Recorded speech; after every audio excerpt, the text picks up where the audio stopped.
Hello बच्चों, नमस्कार। भालो तो कैसी चल रही है सीयूटी की तैयारी? अगर बहुत अच्छी नहीं चल रही है तो कोई बात नहीं, चिंता करने की जरूरत नहीं है, क्योंकि हम लोग लेकर आए हैं अकाउंट्स का पूरा फुल पैकेज, जिसमें आपको सारे चैप्टर्स डिटेल वाइज बताए जाएंगे। ठीक है, आज का ये वीडियो है एनपीओ को लेकर, नॉन फॉर प्रॉफिट ऑर्गेनाइजेशन। वैसे आप लोगों ने तो नॉन फॉर प्रॉफिट ऑर्गेनाइजेशन पढ़ ही रखा होगा या बहुत सारे वीडियोस देख भी रखे होंगे। सारे वीडियोस में आपको बताया गया होगा कि नॉन फॉर प्रॉफिट ऑर्गेनाइजेशन क्या होती है, जो एक ऐसी कंपनी या ऑर्गेनाइजेशन है जो प्रॉफिट कमाने के उद्देश्य से नहीं की जाती है। अच्छा, क्या ये बताया गया या आपने ये सोचा कि अगर वो प्रॉफिट कमाने के उद्देश्य से नहीं बना जाती तो फिर वो इनकम और एक्सपेंडिचर अकाउंट बनाती क्यों है? अच्छा, वो अकाउंट मेंटेन क्यों करती है? उसको तो प्रॉफिट से कोई लेना ही देना नहीं है। तो ये सबसे बड़ी बात है कि वो अकाउंट्स मेंटेन क्यों करती है, और अगर मेंटेन करती भी है तो वो बनाती क्या है? इनकम और एक्सपेंडिचर, जिसमें आपको पता चलता है सरप्लस और डेफिसिट। सरप्लस मतलब प्रॉफिट, डेफिसिट मतलब लॉस। तो सर, अगर हमको इनकम और एक्सपेंडिचर अकाउंट से प्रॉफिट और लॉस पता चलता है तो फिर पीएल अकाउंट से क्या पता चलता है? और हम लोग यहां फिर पीएल क्यों नहीं बनाते हैं? अगर पीएल से हम लोगों को प्रॉफिट लॉस पता चलता है तो सिंपली हम लोग पीएल बना लेते हैं, फिर इनकम एक्सपेंडिचर बनाने की जरूरत क्यों है? तो ये सारी चीजें हम लोग आज डिस्कस करेंगे इस वीडियो में। सारे एक एक पॉइंट जो आपको ऑब्जेक्टिव से रिलेटेड होंगे, शॉर्टकट मेथड्स, ताकि आप उसको 1 मिनट से भी कम के समय में कैसे सॉल्व कर पाओ। ये पूरी सारी डिटेल्स एक चैप्टर की हम लोग आज इस वीडियो में डिस्कस करने वाले हैं, तो ध्यान से देखें, स्किप ना करें। चलिए स्टार्ट करते हैं आज का ये वीडियो।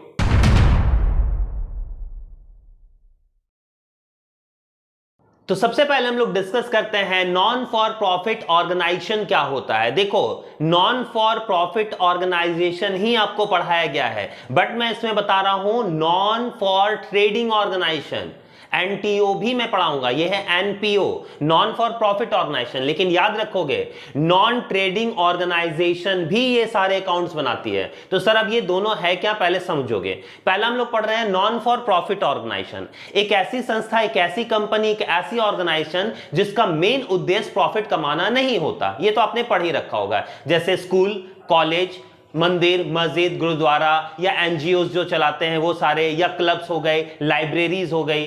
इनका मेन उद्देश्य क्या होता है सर? सर्विसेज देना, पब्लिक वेलफेयर के लिए ये काम करती है। जैसे लाइब्रेरी में नॉलेज दिया जाता है, ना कि पैसे कमाए जाते हैं। हॉस्पिटल खोला क्यों गया है? ताकि लोगों की सेवा की जाए। भले ही आजकल वो लोग बिजनेस बना चुके हैं, बट इनका जो मेन उद्देश्य होता था वो क्या होता था? हम लोगों को सेवा देने का। या फिर समझ लो ऐसे कि कॉलेजेस, स्कूल, आज उन्होंने बिजनेस बना रखा है, बट ये बिजनेस नहीं है। ये है क्या कि सर हमें लोगों को शिक्षित करना है, लोगों को शिक्षा देनी है। समझ में आ गया? तो मेन मोटिव होता था उन लोगों का क्या? शिक्षा देना। मेन उद्देश्य क्या होना चाहिए? बच्चों को पढ़ाना। समझ में आ गया? तो सबसे बड़ी बात है, नॉन फॉर प्रॉफिट ऑर्गेनाइजेशन क्या है? एक वैसी संस्था, एक वैसी कंपनी जिसका मेन उद्देश्य प्रॉफिट कमाना नहीं है। अब प्रॉफिट कमाना नहीं है भाई, तो फंड्स, वो जो बिजनेस चला रहे हैं वो चलेगा कैसे, या वो ऑर्गेनाइजेशन चला रहे हैं वो चलेगा कैसे? ठीक, तो उसके लिए आते हैं फंड्स। ठीक, तो इनके सोर्सेज ऑफ फंड्स है जो हम लोग आगे डिस्कस करेंगे। जैसे कुछ मैं बता देता हूं, यहां दान आता है, डोनेशन, यहां चंदा आता है, सब्सक्रिप्शन। तो बड़े बड़े लोग जो होते हैं, जैसे हो गए हमारे गवर्नमेंट हो गए, नेता हो गए, बिजनेसमैन हो गए, वो हमें क्या करते हैं? सपोर्ट करते हैं। ठीक, तो फंड्स के इनके बहुत सारे सोर्सेज होते हैं जो इनके पास आते हैं। तो सबसे पहले हम लोगों ने पढ़ लिया नॉन फॉर प्रॉफिट ऑर्गेनाइजेशन क्या है? एक ऐसी संस्था जिसका मेन उद्देश्य प्रॉफिट कमाना नहीं है। अब वो अकाउंट्स कौन कौन सा मेंटेन करती है? तो सबसे पहले वो अकाउंट्स मेंटेन करती है receipt payment, income expenditure and balance sheet. हम लोगों ने अभी डिस्कस किया था कि वो सर पीएल अकाउंट क्यों नहीं बनाती है। तो अब ध्यान से सुने, पीएल क्यों नहीं बनाती है, वो इनकम एक्सपेंडिचर क्यों बनाती है। ठीक है, पहली बात ध्यान से सुनोगे। पीएल बनाने के लिए हम लोग थोड़ा सा बचपन में जाएंगे, ट्रेडिंग और पीएल अकाउंट। अगर आपको याद होगा तो हम लोग लिखते थे टू ओपनिंग स्टॉक, लिखते थे टू परचेजेस, बाई क्या लिख देते थे? बाई सेल्स, हमने जो सेल किया। बाई क्या लिख देते थे हम लोग? Closing stock. ठीक, अच्छा, और सारे एक्सपेंसेस माइनस करके हम लोग का या तो ग्रॉस प्रॉफिट या तो ग्रॉस लॉस आता था। समझ में आ गई बातें? अब मुझे बताओगे, एक स्कूल, मान लो एक स्कूल है, स्कूल के लिए स्टॉक क्या है? वो क्या बेचती है? सर वो तो कुछ भी नहीं बेचती है। एक क्लब, वो क्या बेचती है सर? वो तो कुछ नहीं बेचती। जब वो कुछ बेचती नहीं है तो उसका ना ही ओपनिंग स्टॉक होगा, ना ही क्लोजिंग स्टॉक होगा, ना ही वो कुछ खरीदती है, ना ही वो कुछ बेचती है। वो क्या करती है? सर्विस मोटिव देती है, सर्विसेज देती है। तो वैसी ऑर्गेनाइजेशन जो ट्रेडिंग भी नहीं करती है, याद रखोगे, यहां तो हम लोग पढ़ रहे हैं non profit organization. Non profit organization के साथ साथ वैसी संस्था, वैसी कंपनी जिनका उद्देश्य प्रॉफिट कमाना तो है, लेकिन वो ट्रेडिंग नहीं करती है, वो सर्विसेज देती है, जो खरीद बिक्री नहीं करती है, परचेज सेल। अब मुझे बताओ, जब आपके पास ओपनिंग स्टॉक नहीं है, परचेज ही नहीं है, क्लोजिंग स्टॉक नहीं है, सेल ही नहीं है, तो आप प्रॉफिट लॉस निकालोगे कैसे? तो उसके लिए बनाया जाता है पीएल के जगह क्या? इनकम और एक्सपेंडिचर अकाउंट। मतलब हमारे पास कितने पैसे आए, हमने कितना खर्च किया, बाकी जो बचा वो हमारा इनकम है। जैसे एक छोटा सा एग्जांपल समझ लो, मान लो कि मैं फ्रिज को रिपेयर करता हूं, रेफ्रिजरेटर्स, ठीक है, या फैन वैन मैं रिपेयर करता हूं, मेरी रिपेयर की दुकान है। अब मुझे बताओ, मैं जब रिपेयर करता हूं तो मैं कुछ ना ही खरीदता हूं ना ही बेचता हूं। आपने अपना फ्रिज लाया, मैंने उसके 2 तार जोड़े और 1000 रुपए ले लिया, बात को समझोगे? तो मैंने ना कुछ खरीदा ना कुछ बेचा, लेकिन मुझे इनकम तो हुआ ना। तो मैं कैसे निकालूंगा इनकम एक्सपेंडिचर? कि सर मेरे पास कितने का पैसा आया? सर 1000 रुपए मैंने आपसे लिया। अच्छा, वायर को ज्वाइंट करने में मुझे थोड़ा सा सोल्डिंग करने में 20 रुपए 50 रुपए का सामान लग गया, तो 1000 रुपए इनकम आया और 50 रुपए खर्चा हो गया, तो बाकी जो बचा वो मेरा इनकम हो गया। समझ में आया? हम लोग क्या पीएल नहीं बना सकते? नहीं सर, उस टाइम पर हम लोग पीएल नहीं बना सकते, क्योंकि ना ही मैंने कुछ खरीदा, ना ही फ्रिज मेरा स्टॉक है, वो तो फ्रिज आपका था, ना ही मैंने कुछ बेचा, तो ना ही खरीदा ना ही बेचा, तो हम लोग पीएल नहीं बना सकते। तो हम लोगों को क्या बनाना पड़ेगा? इनकम और एक्सपेंडिचर अकाउंट। समझ में आ गया हम लोग पीएल क्यों नहीं बनाते हैं? तो ये सारे जो अकाउंट्स है वो कौन कौन बनाती है? नॉन फॉर प्रॉफिट ऑर्गेनाइजेशन, जिसका मेन उद्देश्य प्रॉफिट कमाना नहीं है, और नॉन ट्रेडिंग ऑर्गेनाइजेशन ऑल्सो, जो ट्रेड नहीं करती, जो खरीद बिक्री नहीं करती, वो भी यही सारे अकाउंट्स बनाती है। तो अब डिस्कस करते हैं हम लोग इसका मेन पॉइंट्स। देखो, आपको तो अब समझ में आ गया होगा कि एनपीओ के अलावा भी कौन कौन ये बनाती है। अच्छा, क्यों नहीं बनाती है और क्यों बनाती है ये भी समझ में आ गया। अब हम लोग और इसको डीपली डिस्कस करेंगे, तो ध्यान से देखें और नोट डाउन करते जाएं, इससे आपके सारे ऑब्जेक्टिव सॉर्ट आउट हो जाएंगे। तो सबसे पहला जो अकाउंट ये मेंटेन करती है वो बनाती है रिसिप्ट्स एंड पेमेंट अकाउंट। मैंने अभी बताया कि मैं कुछ खरीद बिक्री नहीं कर रहा हूं, तो मैं क्या देखूंगा? मेरे पास कितने पैसे आए और मेरे पास से कितने पैसे गए, that is called receipts and payment account. तो याद रखोगे, रिसिप्ट्स एंड पेमेंट अकाउंट एक रियल अकाउंट है। अगर ऑब्जेक्टिव पूछता है रिसिप्ट पेमेंट अकाउंट कौन सा अकाउंट है, तो रियल अकाउंट। मेरे पास कितने पैसे आए, मेरे पास कितने पैसे गए। रियल अकाउंट आपको याद होगा, debit what comes in, credit what goes out. आप यहां देख पा रहे होगे रिसिप्ट्स कहां लिखा हुआ है, डेबिट में, और पेमेंट का लिखा हुआ क्रेडिट में। जितने भी पैसे आएंगे सारे को आपको दिखाना है रिसिप्ट्स में, जितने भी पैसे गए सारे को आपको दिखाना है क्रेडिट में। समझ में आ गया? ये रिसिप्ट्स एंड पेमेंट बनता है। दूसरा कहता है ये समरी ऑफ कैश बुक है, क्योंकि कितना पैसा आया कितना पैसा, याद रखोगे, ओनली कैश आइटम्स दिखाएंगे। कितना पैसा आया कितना पैसा गया वही दिखाएंगे। जो हम लोगों का पेमेंट नहीं हुआ या जो रिसीव नहीं हुआ उसको हम लोग नहीं दिखाएंगे। ठीक।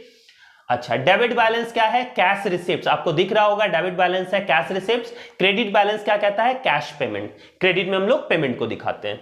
ये कैपिटल और रेवेन्यू दोनों नेचर का होता है। मतलब सर समझ ले, कैपिटल नेचर मतलब वन टाइम होने वाला या लार्ज स्केल पे होने वाला या बहुत ही लॉन्ग पीरियड ऑफ टाइम के बाद होने वाला, जो बार बार रिपीट नहीं होता, वो कैपिटल नेचर कहलाता है। रेवेन्यू नेचर जो बार बार रिपीट होता है, जो हमारे सालों साल बार बार होता चला जाएगा, वो रेवेन्यू नेचर होता है। तो इसमें कैपिटल और रेवेन्यू दोनों नेचर की चीजों को दिखाया जाता है। जैसे मैंने एक बिल्डिंग खरीदी, अगर मैंने एक बिल्डिंग खरीदी, मैं बार बार खरीद रहा हूं? नहीं सर, एक ही बार खरीद रहे हैं। ठीक, हो सकता है लॉन्ग पीरियड ऑफ टाइम के बाद फिर खरीदे तो खरीदे, लेकिन मेरा जो पर्पस था अभी एक बिल्डिंग खरीदने का, वो मैंने खरीद लिया, 10 साल तक अब नहीं खरीदना है। तो ये हो गया मेरा कैपिटल नेचर। समझ में आ गई बातें?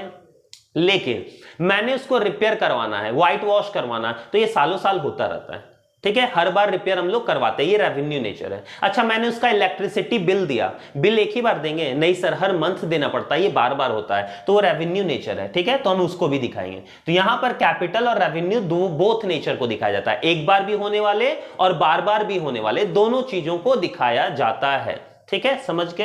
अच्छा, फिर है बैलेंसिंग फिगर। इसका ओपनिंग बैलेंस और क्लोजिंग बैलेंस जो बताता है वो बताता है हमारे कैश और बैंक बैलेंस को। ओपनिंग बैलेंस स्टार्ट होता है टू बैलेंस बीटी से और क्लोजिंग खत्म होता है बाई बैलेंस सीडी से। मतलब आप सारा रिसिप्ट दिखाओगे, पैसा कितना आया और कितना गया, बाकी जो बच गया वो closing balance of cash and bank बच गया। तो अगर आपसे पूछा जाए रिसिप्ट्स एंड पेमेंट अकाउंट में जो क्लोजिंग फिगर या क्लोजिंग बैलेंस बताता है वो क्या बताता है, तो वो बताता है हमारे कैश या बैंक बैलेंस को। ठीक, ये एक्चुअल बेसिस पे बनाया जाता है। एक्चुअल बेसिस का मतलब समझे, क्योंकि कितना पैसा एक्चुअली में आया, कितना पैसा एक्चुअली में गया, हम लोग उसी बेसिस को दिखाते हैं, हम लोग एक्रूअल बेसिस को नहीं दिखाते हैं। अब ये सर एक्चुअल बेसिस और एक्रूअल बेसिस क्या होता है उसको समझा दें, बात को समझोगे। मान लो मुझे अपने वर्कर्स को सैलरी देना है या वेजेस देना है, ठीक, सैलरी देना है और वेजेस देना है। सैलरी कितनी देनी है मुझे, 1000 रुपए पर मंथ, ठीक। बट मैंने क्या किया ना, इस बार सिर्फ और सिर्फ मैंने 5000 रुपए ही सैलरी दिया। ये हो गया एक्चुअल। एक्चुअल में देना कितना था, 1000, महीना तो पूरे साल का 12000 देना था, लेकिन मैंने दिया कितना, सिर्फ और सिर्फ 5000। एक्चुअली में सिर्फ 5000 दिया। तो हम रिसिप्ट पेमेंट में कितना दिखाएंगे, पेमेंट में दिखाएंगे हम लोग सैलरी गया मेरा 5000, सिर्फ 5000 दिखाएंगे एक्चुअल बेसिस। लेकिन इनकम एक्सपेंडिचर में एक्रूअल बेसिस होता है। सर ये एक्रूअल क्या होता है, समझोगे बात को। हम वहां दिखाते हैं 5000, बाकी का आउटस्टैंडिंग कितना रह गया, सर देना था हमें 12000, 12 में हमने दिया 5, तो बच कितना गया सर 7000। तो 7000 मेरा हो गया आउटस्टैंडिंग। अच्छा देना तो है ना सर, कहीं ना कहीं खर्च तो मेरा है ना, क्या वो बिना लिए मान जाएगा, नहीं। अभी मैंने 5 दिया, हो सकता है नेक्स्ट ईयर मुझे और 7000 जोड़कर देना पड़े, तो देना तो है, इस साल का खर्चा तो है, इस साल का खर्चा है तो इसी साल आपको मेंटेन कर लेना है। इसलिए हम इनकम एक्सपेंडिचर में 7 3 10 2 12000 दिखाते हैं, that is the accrual basis. क्योंकि एक्चुअल में तो पेड हुआ है 5000, बट आउटस्टैंडिंग रह गया 7000 जो इस साल का खर्चा है, तो इस साल का खर्चा मिलाकर हम लोग टोटल 12000 दिखाएंगे। 12000 पेड नहीं हुआ एक्चुअली में, लेकिन हम 12000 क्योंकि इस साल का खर्च है वो हम लोग कहां दिखाते हैं, इनकम एंड एक्सपेंडिचर में। समझ में आ गई बातें। तो आते हैं हम लोग रिसीव पेमेंट। रिसीव पेमेंट बनता है एक्चुअल बेसिस, जितना पैसा पेमेंट हुआ उसी को दिखाते हैं। जैसे समझो, मान लो कि मैंने एक फैन खरीदा, ठीक, मैंने एक फैन खरीदा 10,000 का, और अभी दुकानदार को सिर्फ और सिर्फ मैंने 5000 रुपए दिया, सिर्फ 5000 ही दिया। 10,000 का फैन खरीदा, 5000 पेमेंट किया। तो यहां पर जब फैन का पेमेंट दिखाएंगे तो कितना दिखाएंगे, 10 या 5, सर 5, क्योंकि एक्चुअल बेसिस पे जितना पैसा गया वही दिखाएंगे। समझ में आ गया। अच्छा, मैंने एक फैन खरीदा उधार में, मैंने पैसे ही नहीं दिए, क्या दिखाएंगे, नहीं सर नहीं दिखाएंगे, पेमेंट हुआ ही नहीं। समझ में आ गया। ये हम लोग एक्चुअल बेसिस पे बनाते हैं। आगे कहता है करंट, प्रीवियस, नेक्स्ट ईयर, ये सारी चीजों को दिखाते हैं। जितना भी पैसा आए, whatever it is related to the current year, previous year, next year, कुछ भी हो, हम लोग सारी चीजों को यहां दिखाते हैं। ठीक है, हम लोग ऐसा नहीं है कि सिर्फ करंट ईयर वाला दिखाते हैं। कोई भी पैसा आ जाए, कोई भी सब्सक्रिप्शन, कोई भी डोनेशन आ जाए, हमारा पिछले साल का हो, इस साल का हो, नेक्स्ट ईयर का हो, एडवांस हो, जितना पैसा आया सब हम लोग दिखा देंगे रिसिप्ट, जितना पैसा गया सब हम लोग दिखा देंगे पेमेंट, और बैलेंसिंग फिगर निकाल लेंगे, दैट इज कॉल्ड हमारा कैश और बैंक बैलेंस। क्लियर। तो ये हो गया हमारा रिसिप्ट्स एंड पेमेंट। फटाफट चलते हैं हम लोग कौन सा, इनकम एक्सपेंडिचर अकाउंट की ओर। देखिए इसमें मैं सारे एक एक पॉइंट्स को मैं बता दे रहा हूं, इसको नोट डाउन कर लो। अगर आप इसको नोट डाउन कर लेते हो और उसके बाद देखोगे आप सॉल्व करके इसके ऑब्जेक्टिव्स को, इजी वे में आपका सारा का सारा ऑब्जेक्टिव क्लियर हो जाएगा। समझ में आ गई बातें। और इसको क्या करोगे, अगर आपके दिमाग से इनकम एक्सपेंडिचर निकल गया तो एक बार फिर से वीडियो को रिवाइज करके फिर से रिवाइज कर लोगे, देख लोगे। ठीक है। अच्छा, हम लोग पढ़ रहे हैं इनकम और एक्सपेंडिचर अकाउंट। सर इनकम और एक्सपेंडिचर अकाउंट क्या है, ये एक नॉमिनल अकाउंट है। जैसे रिसीव पेमेंट रियल अकाउंट था, debit what comes in, credit what goes out, ये नॉमिनल अकाउंट है क्योंकि इसमें इनकम और एक्सपेंडिचर लिखते हैं। अच्छा, नॉमिनल का फॉर्मूला क्या होता है, debit all expenses and loss, credit all income and gain. इसलिए देखोगे इनकम एक्सपेंडिचर को उल्टा लिखते हैं, डेबिट में लिखते हैं एक्सपेंडिचर और क्रेडिट में लिखते हैं इनकम। नाम है इनकम एक्सपेंडिचर, बट इनकम नहीं लिखते हैं, एक्सपेंडिचर नहीं लिखते हैं, हम इसको उल्टा लिखते हैं। क्यों, क्योंकि ये नॉमिनल अकाउंट है। Debit all expenses and loss, credit all income and gain. समझ में आ गया। तो सारे एक्सपेंडिचर इधर लिखेंगे, सारे इनकम को इधर लिखेंगे। डेबिट बैलेंस हमारा एक्सपेंडिचर दिखाता है, क्रेडिट बैलेंस हमारा इनकम दिखाता है। इसमें सिर्फ और सिर्फ रेवेन्यू नेचर की चीजों को दिखाया जाता है। याद रखोगे, रेवेन्यू जो बार बार होंगी वही सारी चीजें दिखाई जाएगी। जैसे मैंने बिल्डिंग खरीदा, हम यहां नहीं दिखाएंगे, वो कैपिटल नेचर हो गया। वो हमारा इनकम एक्सपेंडिचर में नहीं जाएगा। इसमें बार बार जैसे सैलरी हो गए, वेजेस हो गया, अच्छा इलेक्ट्रिसिटी बिल दिया, बार बार दे रहे हैं ना, ठीक, लेकिन इलेक्ट्रिसिटी मीटर हमने खरीदा, उसको लगवाया, वो एक बार लगाते हैं इलेक्ट्रिसिटी मीटर, या वायरिंग करवाया हमने, या फैन लगाया, वो एक बार होगा, वो हम नहीं दिखाएंगे इसमें। समझ में आ गई बातें? बार बार होने वाली चीजों को दिखाएंगे। अच्छा, करंट ईयर वाला दिखाएंगे, नेक्स्ट ईयर वाला, प्रीवियस, तो याद रखोगे सिर्फ और सिर्फ करंट ईयर वाला। अगर इसमें बहुत सारे पैसे मिले हैं जो हमारा इंक्लूड है, नेक्स्ट ईयर, प्रीवियस ईयर सारा इंक्लूड है, तो हम सारे को माइनस कर देंगे, सिर्फ करंट ईयर वाला ही दिखाएंगे हम लोग। याद रखोगे करंट वाले आइटम्स को ही इसमें दिखाया जाता है। अच्छा, इसका बैलेंसिंग फिगर क्या बताता है सर? इसका बैलेंसिंग फिगर माइनस करोगे ना तो सरप्लस और डेफिसिट बताएगा, ठीक। अच्छा, क्वेश्चन कैसे आएगा? Excess of income over expenditure is called, excess of income, हमारा इनकम ज्यादा है सर, इनकम ज्यादा है तो क्या होगा? प्रॉफिट होगा। डायरेक्टली ऐसे करोगे, उतना दिमाग मत लगाओगे। Excess of income over expenditure, अगर इनकम मेरा ज्यादा है तो मेरा क्या दिखाएगा? सरप्लस। अच्छा, एक्सेस ऑफ एक्सपेंडिचर बोलता है एक्सपेंडिचर ज्यादा है, एक्सपेंडिचर मेरा ज्यादा हो गया, खर्च ज्यादा हो गया, तो मेरा क्या हो जाएगा? लॉस हो जाएगा। समझ में आ गया? तो उसको कहेंगे हम लोग डेफिसिट, ठीक। तो इसमें हम लोग का प्रॉफिट और लॉस क्या कहलाता है? सरप्लस और डेफिसिट। ये बनाया जाता है एक्रूअल बेसिस पे। मैंने अभी बताया, जैसे मैंने हम लोगों ने देखा था सैलरी, तो सैलरी हम लोग यहाँ 5,000 नहीं दिखाएंगे एक्चुअल बेसिस वाला, हम लोग यहाँ क्या दिखाएंगे? 12,000, क्योंकि इस साल का खर्चा है, देना तो था हम लोगों को, 5,000 दिए हैं, बाकी आउटस्टैंडिंग लग गया 7,000, तो हमें टोटल कितना दिखाना होगा? 12,000 रुपए दिखाने होंगे। ये हमारा इनकम एक्सपेंडिचर का समरी। अब थर्ड क्या बनाते हैं सर? थर्ड हम लोग बनाते हैं बैलेंस शीट। बैलेंस शीट क्या होता है? बैलेंस शीट फाइनेंशियल पोजीशन को बताता है, आप लोग बचपन से पढ़ते आ रहे हो, जिसमें हम लोग का डेबिट साइड लायबिलिटीज है और क्रेडिट साइड एसेट बताता है, दोनों बोथ साइड इक्वल होते हैं। अच्छा, याद रखोगे इसमें एसेट्स लायबिलिटीज दिखाने के बाद जो बैलेंसिंग फिगर आता है, बैलेंसिंग फिगर हमेशा आपका इसमें कम आएगा लायबिलिटी साइड में, और वो हमारा शो करता है कैपिटल फंड को। तो याद रखोगे जैसे रिसिप्ट्स एंड पेमेंट्स का बैलेंसिंग फिगर क्या बताता है? हमारे कैश और बैंक को। इनकम एक्सपेंडिचर का बैलेंसिंग फिगर क्या बताता है? सरप्लस और डेफिसिट को। वैसे ही बैलेंस शीट का हमारा बैलेंसिंग फिगर इस एनपीओ में, याद रखोगे एनपीओ चैप्टर्स में क्या बताएगा? कैपिटल फंड को बताएगा। इसमें सारे कैपिटल आइटम्स को दिखाए जाते हैं। जब आप इनकम एक्सपेंडिचर और बैलेंस शीट बना रहे हो तो इसमें सारे बार बार होने वाली चीजों को, रेवेन्यू आइटम्स को दिखाओगे, और बाकी जो फिक्स एसेट्स हो गए या फिर आपके लायबिलिटीज हो गए जो एक बार हो रहे हैं, वो सारा का सारा कहां चला जाएगा? बैलेंस शीट में चला जाएगा। समझ में आ गई बातें? और इसमें जो आपका प्रॉफिट या लॉस आएगा, सरप्लस या डेफिसिट आएगा, वो आपके कैपिटल फंड में या तो सरप्लस आएगा तो जुड़ जाएगा, डेफिसिट आएगा तो माइनस हो जाएगा, जो हम लोग न्यूमेरिकल्स में पढ़ेंगे। तो ये थे पूरे हमारे समरी अकाउंट्स के। अब हम लोग पढ़ेंगे एनपीओस में सोर्सेस क्या क्या है सर, पैसे कहां कहां से आते हैं, कौन कौन से वैसे आइटम्स हैं और उसका ट्रीटमेंट कहां कहां होगा, वो सारी चीजें हम लोग बहुत डिटेल्स में देख लेते हैं। ध्यान दें, सारे वीडियोस में आपको मैथ्स न्यूमेरिकल तो बताए जाएंगे, लेकिन हर एक पॉइंट उसका इफेक्ट कहां कहां होगा, अगर ये हुआ तो क्या होगा, वो नहीं बताया गया है। इसलिए इसको बहुत क्लियर से, बहुत ध्यान से देखें, आपका पूरा का पूरा चैप्टर क्लियर हो जाएगा। ठीक है, स्टार्ट करते हैं हम लोग इसके सोर्सेस के बारे में। तो हम लोग डिस्कस कर लेते हैं about the sources of funds, के हमारे पास पैसे कहां कहां से आएंगे, पैसे कहां कहां को जाएंगे, कौन कौन से आइटम्स कहां कहां इंक्लूड होंगे। तो बहुत सारे मेन जो आइटम्स हैं वो हम लोग डिस्कस कर लेते हैं। जैसे सबसे पहला होता है डोनेशन। डोनेशन का मतलब होता है दान। ठीक, जनरली नॉर्मल केसेस में हम लोग दान देते हैं, बट यहां क्योंकि एनजीओस चला रहे हैं हम लोग, एनपीओ है, नॉन प्रॉफिट ऑर्गेनाइजेशन है, हमारा मेन उद्देश्य पैसे कमाना नहीं है, तो फिर हम लोग कहीं ना कहीं से फंड्स लेंगे। हमने पहले ही बताया था। तो फंड्स कहां से आएंगे सर? तो फंड्स बहुत जगह से आते हैं, या तो गवर्नमेंट देती है, या तो मैंने बताया ना बिजनेसमैन देते हैं, या तो लोग देते हैं, या कोई अदर फर्म्स देती है। तो वैसे ही दान हम लोगों को मिल रहा है। यहाँ दो तरह के डोनेशंस होते हैं, एक होता है जनरल डोनेशन, एक होता है स्पेसिफिक डोनेशन। ठीक है, आपको याद क्या रखना है और कहां जाएगा। जनरल जो नॉर्मल डोनेशन कहलाता है, ये आपका इनकम एंड एक्सपेंडिचर अकाउंट में जाएगा, और इनकम एक्सपेंडिचर अकाउंट में क्योंकि रिसिप्ट हुआ है इसलिए कहां जाएगा? इनकम साइड जाएगा।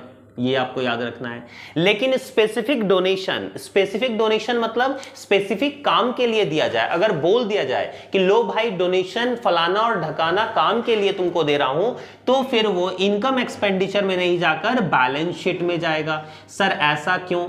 तो सारे आइटम्स को जानने के लिए आप एक मूल मंत्र याद रखें कि पहले सोचेंगे कि वो सारे आइटम्स बार बार होने वाले हैं या एक बार होने वाला है। अगर वो सारे आइटम्स बार बार रिपीट होने वाले हैं, ईयर टू ईयर बार बार मुझे मिलेंगे, तो वो सारे इनकम एक्सपेंडिचर में जाएंगे। अगर वैसे आइटम्स जो बार बार नहीं होंगे, सम टाइम होंगे, एक या दो बार होंगे, रेयर होंगे, तो वो हमारा कहां जाएगा, बैलेंस शीट में जाएगा। जैसे फॉर एग्जांपल मान लो कि मैं एक फर्म चलाता हूं, सपोज दैट मैंने फर्म चलाया, स्कूल चला रहा हूं, कॉलेजेस चला रहा हूं।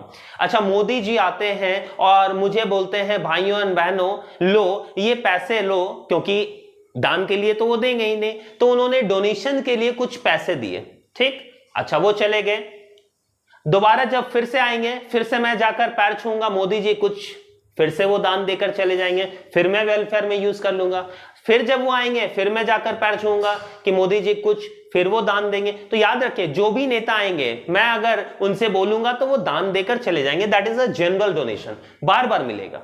जैसे हमारे पेरेंट्स आते हैं ना, या फिर हमारे घर में जो रिलेटिव्स होते हैं वो आते हैं, हम लोग पैर छूते हैं, तो बार बार पैसे मिलते हैं ना हम लोगों को, तो हम लोग जाकर बार बार पैर छूते हैं कि भाई कुछ तो मिल जाए इनकम, लेकिन अब वो इनकम मिलना बंद हो गया। तो याद रखेंगे, जो भी जनरल डोनेशंस जनरल हम लोगों को मिलता है बार बार, वो हम लोग इनकम एक्सपेंडिचर में दिखाएंगे। बट आते हैं स्पेसिफिक के बारे में। अब मोदी जी आते हैं और मुझे कहते हैं लो भाई 10 लाख रुपए रखो, यहां पर स्विमिंग पूल बनवा लेना, क्योंकि बच्चे जो है ना वो अब एथलीट्स की तैयारी करेंगे और वो जाएंगे नेशनल और इंटरनेशनल गेम्स खेलने के लिए। उन्होंने मुझे स्विमिंग पूल के लिए पैसे दिए। अच्छा, दोबारा जब वो आते हैं, वो देखते हैं अच्छा स्विमिंग पूल नहीं बनाए, पैसा खा गए, अच्छा लो फिर से ले लो 10 लाख रुपए और फिर से स्विमिंग पूल बना लेना।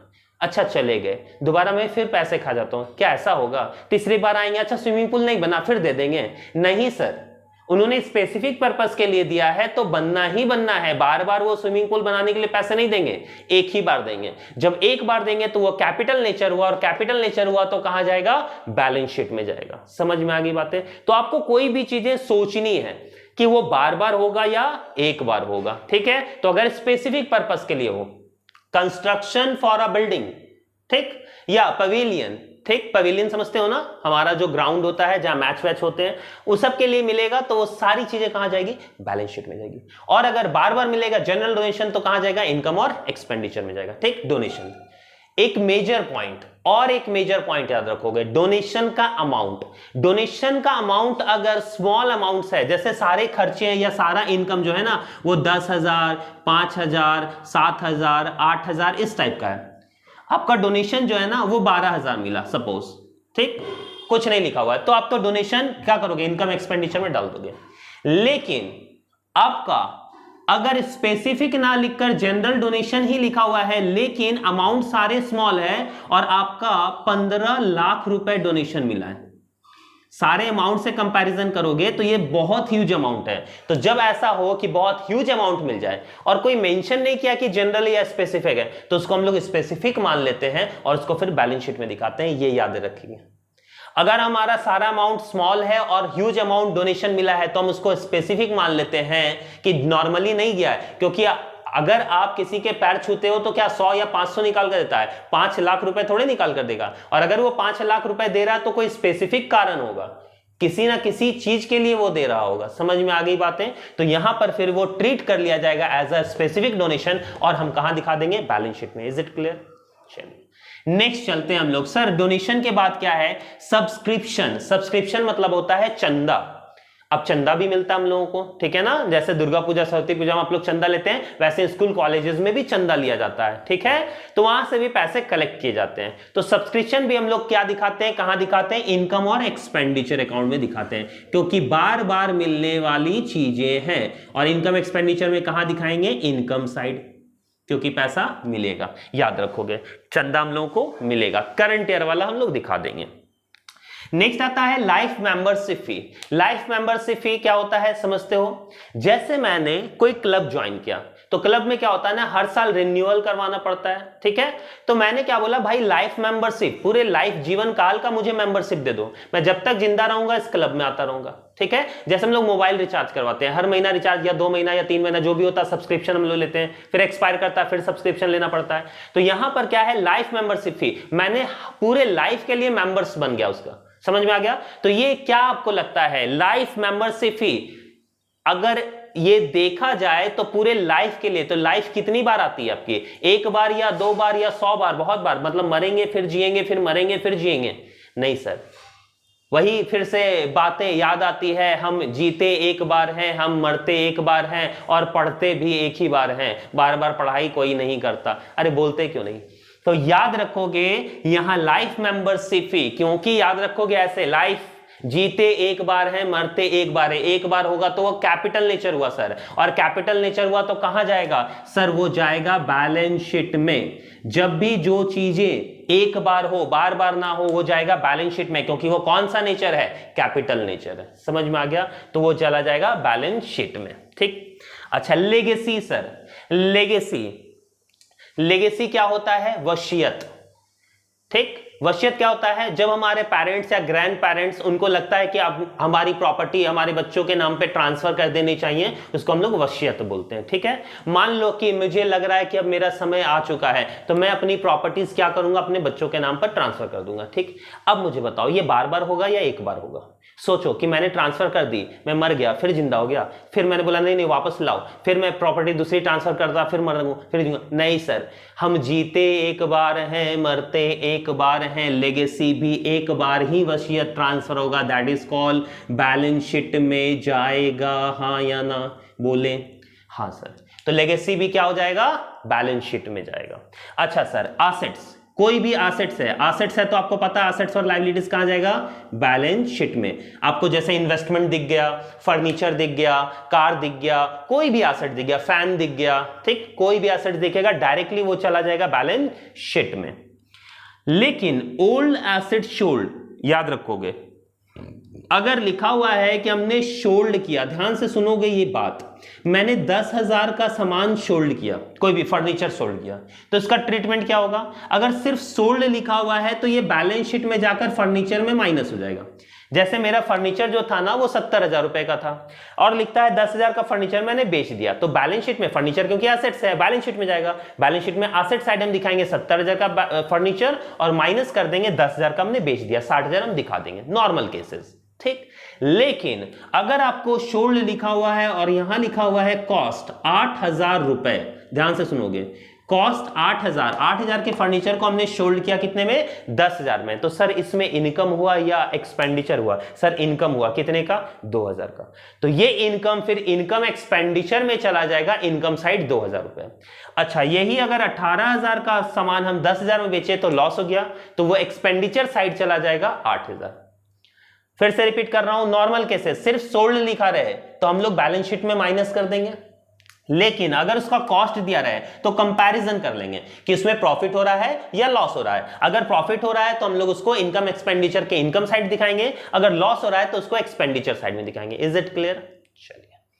अच्छा सर, पीरियोडिकल और न्यूज़पेपर, पीरियोडिकल और न्यूज़पेपर, सर पीरियोडिकल क्या होता है? जो हर एक पीरियड में आता है, मंथली मैगजीन वगैरह देखे हो ना, मैगजीन वगैरह आ रहा है, न्यूज़पेपर आ रहा है, सर ये बार बार आता है या एक बार आता है? आज ही लिए न्यूज़पेपर कल नहीं लोगे? नहीं सर, हर बार लेंगे। तो न्यूज़पेपर आएगा भी बार बार और उसको बेचेंगे भी बार बार, हर महीने कलेक्ट होता है, फिर उसको हम शोल्ड आउट कर देते हैं, फिर कलेक्ट होता है। तो अगर ओल्ड न्यूज़पेपर परचेज रहे या सेल रहे, दोनों इनकम एक्सपेंडिचर में जाएगा, इनकम एक्सपेंडिचर में जाएगा। समझ में आ गई बातें? तो पीरियोडिकल्स या न्यूज़पेपर इनकम एक्सपेंडिचर में जाएगा। अगर हम उसको परचेज कर रहे हैं तो एक्सपेंडिचर में, अगर हम उसको सोल्ड कर रहे हैं तो कहां जाएगा? इनकम में जाएगा। ठीक। अच्छा, इन अदर हैंड हमारी लाइब्रेरी है, हमने मैगजीन खरीदा, पीरियोडिकल्स खरीदा, कहां दिखा दिए? इनकम और एक्सपेंडिचर में। ठीक।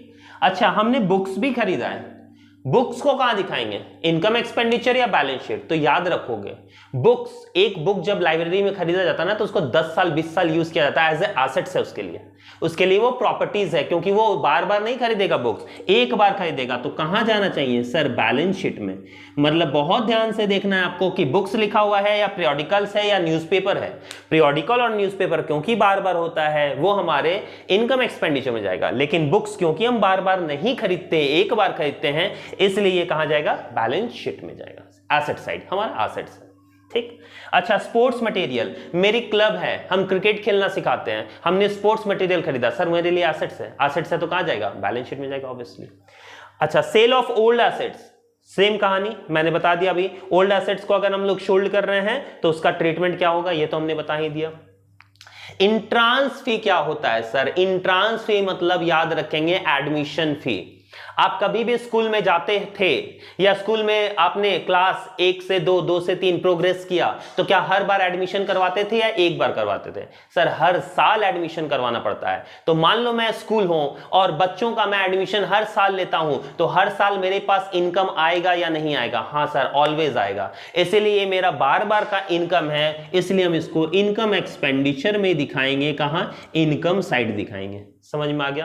क्योंकि ये बार बार होता है। इंट्रांस फी मतलब इंटर करने के लिए एडमिशन फी, समझ गए? तो ये दिखाएंगे हम लोग इनकम एक्सपेंडिचर के इनकम साइड में।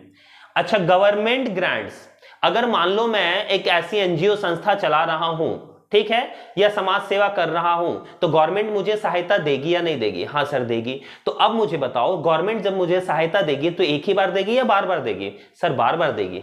ठीक, पैसे घटेंगे, मैं चाहूंगा उनके दरबार में कि सर महामहिम मुझे कुछ पैसे चाहिए, वो बार बार सहायता करेगी, मेरी सब्सिडीज देगी। तो गवर्नमेंट ग्रांट जो होता है ना वो बार बार होने वाला इनकम है, इसलिए भी ये इनकम एक्सपेंडिचर में जाएगा। याद रखोगे, इनकम एक्सपेंडिचर में जाएगा। ठीक है, आगे बढ़ते हैं। ऑनोरेरियम क्या होता है सर? याद रखेंगे ऑनोरेरियम क्या है।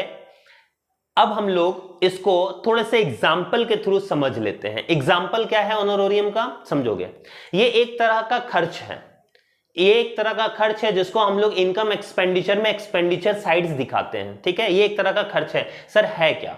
तो जैसे हम लोग सैलरी देते हैं, वेजेस देते हैं, वैसे ही ऑनोरेरियम्स भी दिया जाता है। ये एक टाइप ऑफ रेम्यूनरेशन है। ठीक, जैसे मान लो हमारे सेक्रेटरीज आते हैं या अपर कोई टॉप लेवल के मैनेजर्स आते हैं या मैनेजमेंट से कोई आता है, या हम ऐसे कोई इंसान को बुला लें जो हमारे यहाँ कोई स्पीच देंगे। जैसे एक एग्जांपल में बता रहा हूं, मैंने मुकेश अंबानी को बुलाया और कहा भाई मेरे बच्चों को 2 शब्द सर प्लीज कह दें, क्योंकि मैं आप लोगों को, मान लो कि मैनेजमेंट पढ़ा रहा था, मैंने बोला 2 शब्द आप बच्चों को करें ताकि वो इंस्पायर हो, मोटिवेट हो। मुकेश अंबानी जी आते हैं और यहां आकर खड़े होते हैं और बोलते हैं 2 शब्द और चले जाते हैं। अब बताइए, उनके आने और 2 शब्द बोलने के लिए मुझे कुछ पैसे तो देने पड़ेंगे। अब अगर मैं मुकेश अंबानी को जाता हूं और बोलता हूं लीजिए सर आपने जो 2 शब्द बोला उसके लिए सैलरी पकड़िए, मुकेश अंबानी जी क्या करेंगे? मुझे कार में बांध कर घसीटते हुए ले जाएंगे कि तुम कौन होते हो, तुम्हारी औकात क्या है मुझे सैलरी देने की। समझ में आ रही है बात? मैं उन्हें सैलरी नहीं दे सकता क्योंकि वो मुझसे बहुत बड़े हैं, रुतबे में भी और सारी चीजों में भी। समझ में आ गया? तो मैं क्या करूंगा, उनके चरणों में गिर जाऊंगा और बोलूंगा कि सर प्लीज आपने जो 2 शब्द मेरे बच्चों को कहा उसके लिए लीजिए 10 करोड़ रुपए एज अ ऑनर्ड सर रख लीजिए, मेरे तरफ से ऑनरेरियम्स सर रख लीजिए। समझ में आया? तो अपने ड्राइवर को क्या कहेंगे, ड्राइवर रख लो, कुत्ता का खाना रास्ते में खरीदना है, 10 करोड़ रुपए का खाना खरीद लेंगे। समझ में आ गई बात है? उनका कुत्ता का जो बजट होगा ना हमारे फैमिली बजट से बहुत ज्यादा है, याद रखोगे। तो वो क्या करेंगे ना, यहां से पैसे जो लेंगे किस नाम से हम उनको देंगे, ऑनरेरियम। समझ में आ गया? तो बार बार क्लब में, स्कूल में ये सारी चीजें होती रहती है, सेक्रेटरीज आते रहते हैं, अपना प्रवचन देते रहते हैं और उनके लिए उनको जो पैसे दिए जाते हैं वो ऑनरेरियम्स कहे जाते हैं। तो ये हमारा एक तरह का एक्सपेंडिचर है। ठीक है, एक्सपेंडिचर है, इसीलिए इसको हम लोग कहां दिखाएंगे, इनकम और एक्सपेंडिचर में दिखाएंगे। ठीक, तो पूरा समरी क्या है सर, वैसी चीजें जो बार बार हो वो इनकम एक्सपेंडिचर में, उसमें आप देख लें वो मेरे लिए रिसीव हो रहा है इनकम है या मेरे लिए खर्च है एक्सपेंडिचर है। अच्छा, वैसी चीजें जो बार बार नहीं हो रही है, एक बार हो रही है, रेयर हो रही है, वो हम लोग का कहां जाएगा, बैलेंस शीट में जाएगा। ठीक, अच्छा डोनेशन के बारे में भी जान के स्पेसिफिक मिलेगा, तो क्या है, एक बार होने वाला है वो हमारा बैलेंस शीट में जाएगा, बार बार मिलने वाला जनरल डोनेशन है वो कहां जाएगा, इनकम एक्सपेंडिचर में जाएगा। ठीक है, अच्छा बच्चों के मन में एक और सवाल है कि सर सीयूईटी का पेपर होगा कैसे। तो सबसे पहली बात याद रखें, ये पूरी तरह से ऑनलाइन पेपर है, आपको ऑनलाइन एग्जामिनेशन देनी है कंप्यूटर और लैपटॉप में जहां आपका सेंटर पड़ेगा। सबसे पहले इसमें 3 सेक्शन बनाए गए हैं, सेक्शन 1, सेक्शन 2, सेक्शन 3। सेक्शन 1 है आपका लैंग्वेज पेपर, या तो आप हिंदी, इंग्लिश या अपने जनरल जो भी आपने लैंग्वेज पेपर ले रखा होगा। याद रखें सेक्शन 1 में जो लैंग्वेज पेपर है उसके लिए 50 क्वेश्चंस हैं, जिसमें से आपको सॉल्व करना है 40 क्वेश्चंस। 40 क्वेश्चंस के लिए आपको 45 मिनट्स, मतलब एक क्वेश्चन के लिए 1 मिनट का समय मिलेगा। इसको बहुत ही हल्के में ना लें। 1 मिनट तो आपको क्वेश्चंस पढ़ने में निकल जाते हैं, 1 मिनट में आपको सॉल्व भी कर ले हैं। थ्योरीज पेपर तो आपके हो जाएंगे, बट जो आपका मेन डोमेन पेपर है, जैसे आपने मैथ्स ले रखा है, अकाउंट्स ले रखा है, उसके लिए चिंता करें। और ये आपका स्टेट बोर्ड का एग्जाम नहीं है, ये पूरा सेंट्रल लेवल का एग्जाम है, तो क्वेश्चन थोड़ा टफ जरूर आएगा, थोड़ा घुमा कर जरूर आएगा। तो दूसरा जो पेपर है सेक्शन 2 है, वो डोमेन सब्जेक्ट्स के लिए है, जो आपने ले रखा होगा बीएसटी इकोनॉमिक्स अकाउंट्स, जो भी कॉमर्स वाले बच्चों ने ले रखा है। उसमें 50 questions as it is solve करने हैं, 40 क्वेश्चंस आपको 40 अटेम्प्ट करने हैं और मिलेंगे 45 मिनट्स। एक क्वेश्चन के लिए 1 मिनट का समय मिलेगा। लास्ट आता है आपका जनरल टेस्ट पेपर। ठीक, जीटी सबसे टफ होने वाला है आपके लिए, क्योंकि इसमें सेक्शंस बहुत ज्यादा हैं। इसमें मैथ्स भी है, न्यूमेरिकल्स क्वेश्चंस जिसमें आएंगे आपको, मैथ्स प्योर साइंस, साइंस वाले मैथ्स हैं, अच्छा कुछ आपके कॉमर्स वाले भी मैथ्स हैं। अच्छा, इसके अलावा आपका जनरल टेस्ट पेपर जैसे रीजनिंग, आपको रीजनिंग पढ़ाया जाएगा, रीजनिंग के क्वेश्चंस डाले जाएंगे। कुछ क्वेश्चंस हैं आपको जीके से रिलेटेड, जैसे डेट, ठीक, मेन डेट्स क्या हैं, बुक्स क्या हैं, बुक्स के ऑथर्स कौन कौन हैं, अभी रिसेंट्स में क्या क्या हुए हैं, न्यूज कौन कौन सा सबमिट हुआ है, ये सारी चीजें होंगी आपके जनरल टेस्ट पेपर में, जिसके लिए आपको मिलेंगे 60 क्वेश्चन, आपको बनाने हैं 50 आउट ऑफ 60 मिनट्स में। ठीक, मतलब लमसम वही चीजें हैं, 1 मिनट का समय आपको मिलेगा। अब ओवरऑल सर नेगेटिव मार्किंग कितनी है?